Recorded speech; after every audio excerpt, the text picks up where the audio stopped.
Bueno, gracias a todos por acompañarnos, a Jimena muy especialmente por la invitación y a Ana, por supuesto. Y bueno, para mí es un lujo estar acá con Tununa y con Mariana y en este revival de las veladas, ¿no?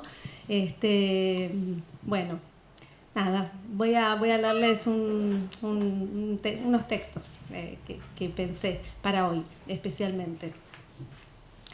En el invierno de 1876, antes de viajar por primera vez a Buenos Aires, Juana Manuela Gorriti inauguró en su casa de Lima las famosas veladas literarias, una serie de reuniones que se convirtieron muy pronto en un notable evento cultural que reunió amigos, colegas, prensa y que logró dar proyección a dos grandes temas candentes para la época: la reflexión sobre el americanismo y la patria, y el debate sobre el rol social de la mujer, su emancipación, en el que participaron también otras mujeres escritoras que llegarían a ser importantes en la tradición literaria peruana. Por ejemplo, Clorinda Mato de Turner y Mercedes Cabello, dos novelistas, ¿no? Casi 2 décadas después, en 1892, se publicó en Buenos Aires el tomo de Veladas Literarias de Lima, reeditado hace poco, justo lo tengo acá que le traje a Jimena, reeditado hace poco en el marco de la obra completa de la autora a cargo de Leonor Fleming. El hijo de Gorriti, Julio Sandoval, se encargó de la edición póstuma de ese volumen, bastante especial porque reunió en sus páginas las composiciones leídas en las tertulias, pero además se intentó dar cuenta, a través del índice, del clima de sociabilidad, del escenario y las condiciones en que se desarrolló una práctica que, además de palabras, involucraba un conjunto de ceremonias, de gestos, de sensibilidades, los intercambios del trato, podríamos nombrarlo así. Algo en lo que Gorriti, como muchas predecesoras americanas y europeas de la época, pero también del siglo XVIII francés, escenario de las grandes salonières, llegó a ser una experta. Pero en 1892 fue además un año particular en la vida de Gorriti, el año de su muerte. Cito: «Mis ojos se dirigen involuntariamente al ocaso para el que voy caminando», escribe en la última página de su diario, que también quedó en manos del hijo y fue publicado por él póstumamente. Lo íntimo, así se titula el diario. Tengo que mostrar la edición de Mariana. Así se titula el diario, acompañó a Gorriti hasta el final de sus días. Tenía 74 años cuando murió y lo había empezado a escribir a los 54, es decir, muy poco antes de iniciar el ciclo de veladas literarias. Entre un hecho y el otro, entre 1876 y 1892, Gorriti transitó los años más productivos de su vida literaria. Escribió y publicó muchos textos. En 1878 publicó Panoramas de la vida y Misceláneas. En 1886, El mundo de los recuerdos. En 1888, Oasis en la vida. En 1889, La tierra natal. En 1892, Perfiles y Cocina ecléctica. También Veladas literarias y Lo íntimo fueron escritos y preparados en ese periodo, aunque se editaran después, como es evidente. Los títulos remiten en su mayoría a la dimensión autobiográfica o también biográfica. Esta última es el caso de Perfiles, por ejemplo, o de La vida de Puch, publicado en el 68. Y vislumbran, sobre todo en los dos libros póstumos que mencioné, Veladas y El diario, la tensión entre lo público y lo íntimo. Digo lo que aparece francamente abierto al público, a la sociabilidad, y lo más privado, íntimo. Esas dos dimensiones se representan simbólicamente en la espacialidad física del salón doméstico donde se llevaron a cabo las tertulias.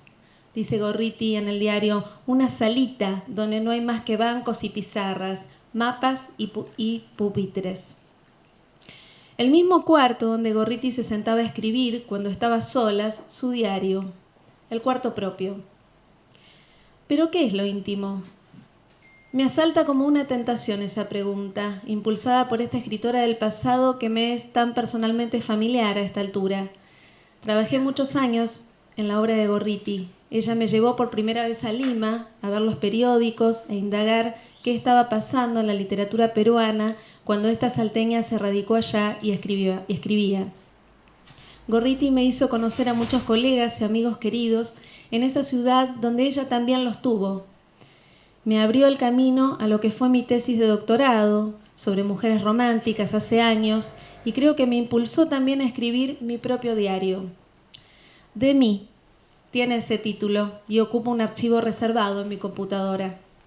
De ahí salieron hace un tiempo los relatos que dieron origen a una primera novela que escribí, terminé y espero publicar algún día, La Caracola, Diario de Nina, así se llama. El pasado nos intercepta. Las escritoras del pasado nos susurran al oído, nos impulsan a escribir, nos dan cita en la lectura, en la escritura, nos movilizan. ¿Pero qué es lo íntimo? Vuelvo a la pregunta y a Gorriti a través de un filósofo que leí hace poco, François Jullien. Él dice que la experiencia de lo íntimo lleva lo interno a su límite y por eso mismo suscita una apertura al otro. Deja caer la separación entre lo uno y lo otro. Se diría que conecta así paradójicamente lo interno con el afuera. Cito, lo íntimo es ese elemento o ese medio donde un yo se despliega y se exterioriza, pero sin forzarse, sin pensarlo, afirma Jullien. No estoy segura de que Gorriti no pensara, incluso que no calculara lo que escribía en ese diario. Fue siempre muy consciente de los condicionamientos que regían sobre la vida y la literatura de las mujeres en un siglo demasiado atento todavía a la conducta, a la moral, que cercenaba la libertad absoluta de escribir y definía mecanismos de censura y autocensura. Consciente también de su fama y de la posteridad que aguardaba sus escritos. Sin embargo, hay en el diario de Gorriti, con todo, una intimidad que se revela o se abre, para decirlo con Jullien, a la mirada del otro en un después, el otro que leerá después, que llegará a saber, aunque sea algo, de lo más privativo e íntimo de la escritora. Y bien, basta abrir el diario para saber que lo que hay allí es dolor. Muchas referencias al dolor y a la muerte. Gorriti envejece poco a poco, lo hacemos todos. Gorriti recuerda el pasado, a sus padres muertos, a sus ancestros, también recuerda la guerra, que fue el contexto de su infancia y de su juventud, las guerras por la independencia, la guerra civil, el rosismo, el exilio. La muerte de sus hijas que ocurre en esos años, Clorinda y Mercedes, son dos y ambas mueren antes que la madre. También varios amigos queridos se despiden de la vida. Cito a Gorriti, algunos pocos ejemplos de los muchos, ¿no?, que hay en el diario. Dice, cuando pienso en las penas que han minado mi existencia, asómbrame hallarme viva aún y me hago de ello un reproche. Quien tanto ha sufrido debe estar ya muerta.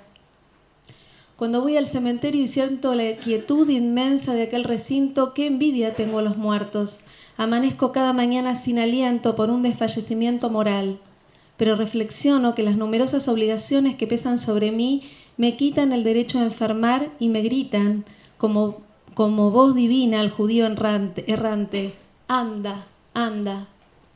Y una más, no tengo ánimo ni para escribir, abrumada por el nuevo terrible golpe con que Dios le plugo volver a herirme, la pérdida de mi hija Mercedes. Gorriti piensa en la muerte, la transita y escribe sobre ella. Las páginas de lo íntimo son a ratos un paño de lágrimas, un lugar donde quejarse en reserva sin dar pena, sin ser escuchada. Y sin embargo, este texto que tanto habla del dolor, de la muerte ajena o propia, la que está por venir, es también un texto de vida, un texto que deja ver lo más pulsional de la vida, lo que mantiene viva a la escritora: trabajar, hacer libros, escribirlos, uno tras otro en esos años, uno encima de otro y sin parar. Cito a Gorriti, no tengo fuerza ni para tomar la cuchara y me dan de comer como un niño. Dicen que he perdido el ánimo. No sé, pero de esto estar muerta poca diferencia hay.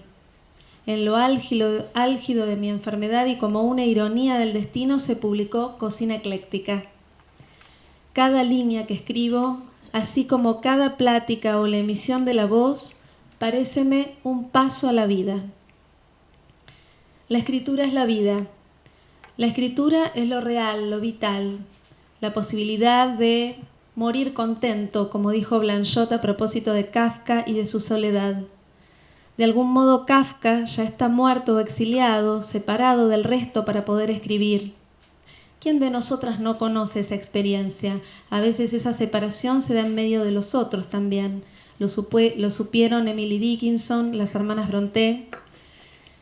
A Kafka también esa separación, esa exigencia de soledad le había sido impuesta por el trabajo de escribir. La muerte contenta es el salario del arte, dice Blanchot. Lo saben también las escritoras del siglo XIX, las del XX, las contemporáneas. Pienso en algunas de mis preferidas. Virginia Woolf, por supuesto, que reclama para las mujeres un cuarto propio para pensar, para acceder a un derecho que ya ejercían los hombres, la educación, la escritura. Marguerite Duras, que se interna durante 10 años en una casa junto al mar para poder escribir y nada más. Por eso, porque la escritura es la vida y requiere introspección, Gorriti supo registrar en su diario no solo el dolor, el tránsito hacia la vejez, la muerte, el impacto de la política en la vida personal y familiar, de eso también habla en su diario, sino también la soledad que le permite escribir. La soledad tiene un peso en lo íntimo, la soledad del salón, la salita, como dice ella, donde recibe a la prensa, los amigos, donde también escribe. Soledad y sociabilidad son las dos puntas de un mismo ovillo. La vida de esta escritora supo ir y venir de esos extremos. Quizá porque entendió que esa soledad que atañe a la escritura, a la escritora, liga lo que es reservado con el afuera, lo privativo con el